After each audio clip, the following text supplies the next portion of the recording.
participent à des alternatives que nous allons essayer de mieux comprendre ce soir. Tout à fait. Bonsoir Florence Sebon. Je le prononce bien, votre nom de famille? Sebon, oui. Sebon. Alors, avec votre compagne Sylvie, vous avez tout plaqué. Enfin, en tout cas, vous avez plaqué la ville pour la campagne et une carrière brillante de cadre pour vous lancer dans une nouvelle aventure et changer de vie. Et quelle aventure! Il s'agissait de devenir maraîcher bio dans l'Essonne.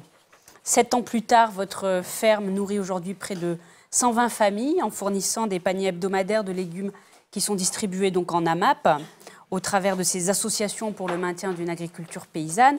On en parle beaucoup des AMAP, elles ont le vent en poupe. Est-ce un simple effet de mode ou est-ce une alternative durable?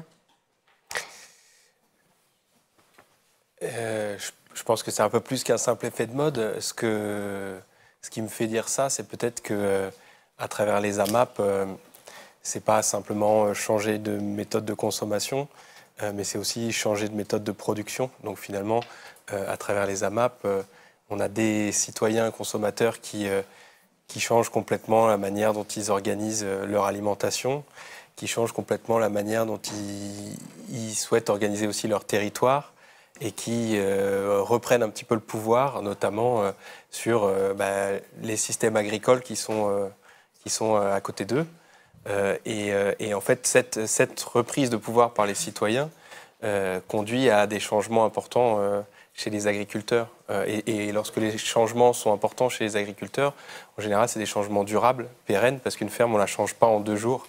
Donc, il y a vraiment une vague importante en ce moment qui fait que les AMAP se dynamisant, l'alimentation change, mais aussi l'agriculture. Et du coup, pour moi, c'est quand même quelque chose qui va être un peu plus long qu'un effet de mode, quoi. Ouais. Et il y a une étiquette, malheureusement, qui colle aux AMAP, qui est un petit peu l'étiquette truc de bobo. Comment faire en sorte pour que ces processus de relocalisation de la production et de la consommation alimentaire profitent à tous, à commencer par les plus démunis, les plus précaires, dont on a tendance à dire qu'ils sont un petit peu exclus de ce circuit-là? Nous, c'est pas ce qu'on vit personnellement. Nous, notre ferme, elle est en partenariat avec des groupes AMAP qui sont sur notre village et puis maximum 15-20 km à côté de chez nous. On est en milieu rural. La sociologie de notre AMAP, elle reflète la sociologie des villages où sont ces AMAP-là. Et ce qu'on voit, c'est que les gens viennent pas premièrement pour avoir des légumes bio, mais ils viennent premièrement pour encourager une dynamique économique locale et pour le lien qui se crée autour de l'alimentation. Donc ce qu'on voit, c'est qu'on a des jeunes, des vieux, des riches, des moins riches, et on a vraiment des gens qui sont en AMAP avec nous depuis le début et qui font le choix budgétaire de se nourrir autrement, malgré des difficultés économiques. Voilà, on a plusieurs exemples dans nos AMAP de personnes qui font ce choix-là. Après, il y a des personnes auxquelles il arrive des accidents de la vie. Et ce qui est intéressant, nous, ce qu'on a vécu dans nos AMAP, c'est que quand il arrive des cas comme ça, l'AMAP étant pas un simple système où on vient chercher un panier de légumes, mais l'AMAP étant en fait un regroupement entre des familles qui ont décidé de se nourrir autrement. Vous parlez de 120 familles. Pour nous, il y en a 121 parce qu'il y en a 120 et la nôtre. Et on a ensemble décidé de se nourrir autrement. Nous, on passe plus de temps à la ferme, bien sûr, mais on est un collectif qui coproduisons notre alimentation. Et donc, quand on coproduit notre alimentation, quand on se voit toutes les semaines, quand on discute toutes les semaines, quand on prend l'apéro ensemble, qu'on fait des fêtes, qu'on a des ateliers pédagogiques à la ferme, en fait, on se connaît. Et du coup, on s'entraide. Et ce qu'on a vu dans les cas d'accident de la vie, c'est que on trouve des solutions. Il y a machin qui va donner cette semaine son panier à la personne qui a eu un souci. Et puis, de fil en aiguille, on voit aussi que ça peut conduire à des systèmes un peu plus globaux où il y a certaines AMAP qui imaginent des systèmes de paniers solidaires. Et puis d'autres qui vont dire le prix du panier, il va être en fonction du quotient familial.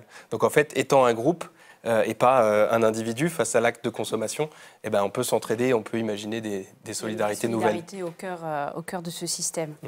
Jade a une question. Oui, qu'est-ce que donc vous décrivez bien en fait vraiment un des principes de la MAP, c'est vraiment ce rapprochement entre le consommateur et le producteur de fruits et de légumes. Dans votre cas, qu'est-ce que ça change à votre avis à la manière de cultiver la terre que d'être dans ce système-là, que de connaître les personnes pour qui on fait pousser des légumes et à qui on va proposer un panier? Bah, tout.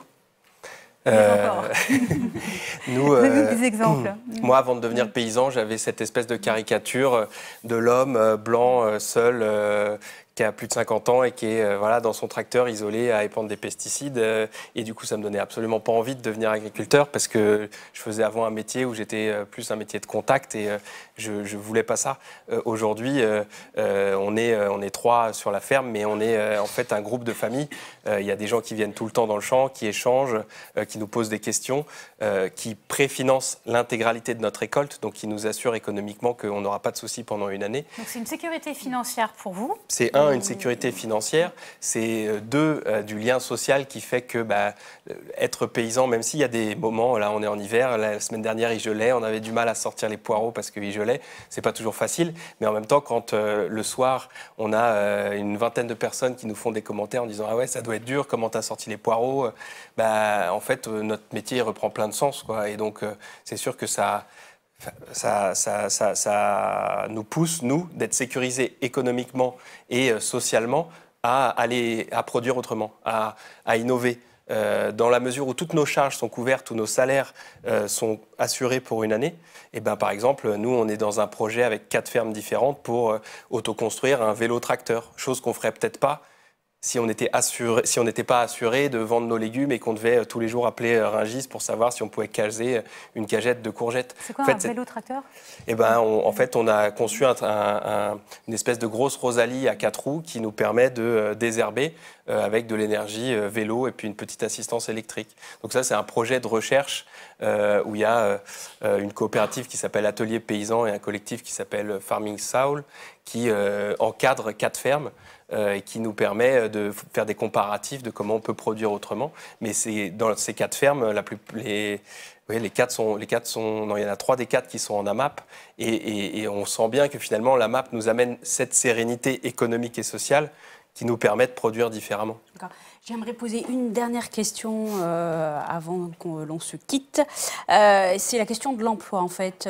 S'il est un fait qui est établi, c'est que la vente de produits agricoles en circuit court crée bien des emplois, mais malgré le cercle vertueux, les emplois générés ne riment pas avec qualité, mais plutôt avec précarité, ou alors avec un décalage fort entre le temps de travail fourni et la rémunération. Comment est-ce qu'on peut améliorer la qualité de l'emploi dans ces circuits-là?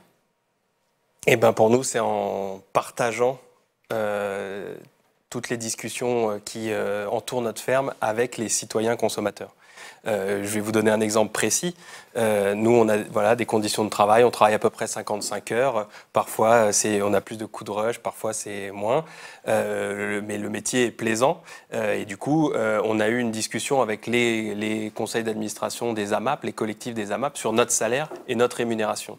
Et on a, avec eux, les AMAPiens, les citoyens, nous ont poussé à augmenter le salaire pour qu'on atteigne le SMIC horaire et qu'on soit dans des conditions salariales mieux que ce que va être quelqu'un qui cache sa rémunération et qui n'inclut pas les consommateurs dans son modèle agricole. Nous, c'est vraiment ça qu'on dit, notamment avec le mouvement interrégional des AMAP, c'est que les citoyens consommateurs font énormément pour entrer dans nos systèmes agricoles. Ils nous préfinancent, certains achètent des terres à travers Terre de Liens, beaucoup viennent sur la ferme, nous posent des questions, ils souhaitent participer. Vous parliez de la Louve tout à l'heure, il y a plein d'initiatives, au-delà des AMAP même, qui constituent cette agriculture citoyenne où les citoyens se réemparent de leur alimentation. Et nous, ce qu'on dit, c'est que là, il y a des échéances avec des élections présidentielles. On a vraiment des consommateurs qui font un pas vers les fermes. Et en même temps, à côté, le modèle agricole, il reste décidé uniquement par les pouvoirs publics en partenariat avec un syndicat majoritaire qui ferme et qui fait qu'on a toujours des OGM, qu'on a toujours des pesticides, qu'on a toujours des grands projets inutiles. Donc la vraie demande qu'on a avec le mouvement interrégional des AMAP, c'est de dire, voilà, les citoyens font un pas. Donc maintenant, il faut ouvrir toutes les décisions aux citoyens consommateurs, qu'il y ait une vraie démocratie agricole et alimentaire, que ça soit transparent, que ça respire, qu'on ouvre les fenêtres. Et on a tous à gagner à ce que les citoyens s'unissent vraiment avec les producteurs. Merci beaucoup, Florent, pour votre intervention.